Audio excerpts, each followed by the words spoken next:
a conservative who blogs at National Review Online, which has a website called Planet Gore, which I think gives you an idea of where they're coming from. He read a conservative book, a massive bestseller called Liberty and Tyranny, a book that offhandedly dismisses climate science. And he was very critical of this offhanded dismissal, saying it was not scientific, and he was utterly and completely vilified in the conservative media.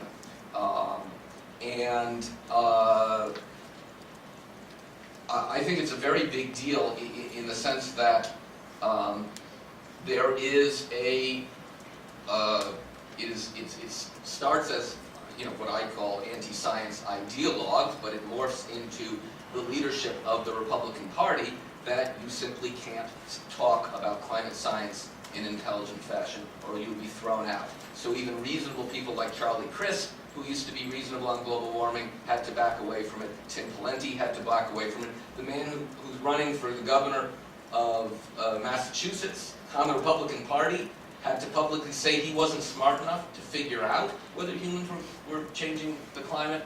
So yes, we have a litmus test that's being run, and it is driving the debate in a horrific fashion and rendering the possibility of action and the possibility of reasonable coverage by the media, because when the media tries not to quote these people who are engaged in outright disinformation, they get thrashed through the woods, and their editors and their publishers get called up. And I just will quote a story that I blogged on two. One, Joe Klein on the GOP. How can you sustain a democracy if one of the two major political parties has been overrun by nihilists? How can you maintain the illusion of journalistic impartiality when one of the political parties has jumped the shark? And I'll quote Hal Raines, who wrote a very long piece, "Why has our profession helped Fox legitimize a style of journalism that is dishonest in its intellectual process, untrustworthy in its conclusions, and biased in its gestalt?" And that's the world that we live in, and I grant that it poses a tremendous problem for mainstream journalists. I think we're in violent agreement that mainstream journalism has some problems at the moment, but I don't think the solution is for all of us to, I had a picture of the ship, I don't think the solution is for all of the journalists to jump on the science ship or on the ship that you're floating. I think there's still a role for, if we can cultivate them and bring them back, to have specialty journalists who are trying to actually have an independent voice in a mainstream setting. And so, throughout the time when any of us, Phil and I were on the Washington Post together, there's always the time when the scientists or public health would call us up and say, what are we going to do on, I wrote a lot about the smoking problem as well, what are we going to do as if we were on the team? And I said, what is the story? We're doing a series. It's just, I think there does need to be a little more respect for the independence of the media, however bad it might be, and for journalism.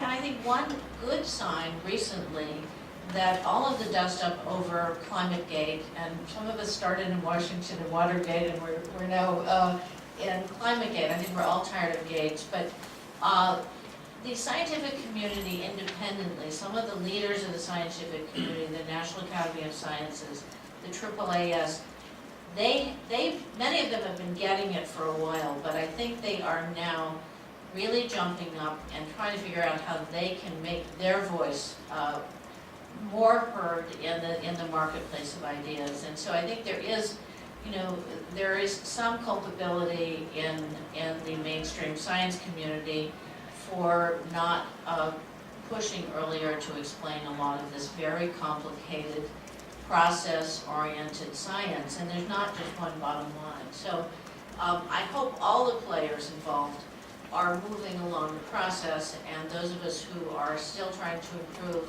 journalism will still be working on trying to improve the future, which is online journalism, and try to bring some of the standards there. But I'm glad to see some of the scientists in the most contentious areas are taking their responsibility to communicate much more seriously than they did in the past. And so that's kind of a good product of a bad debate.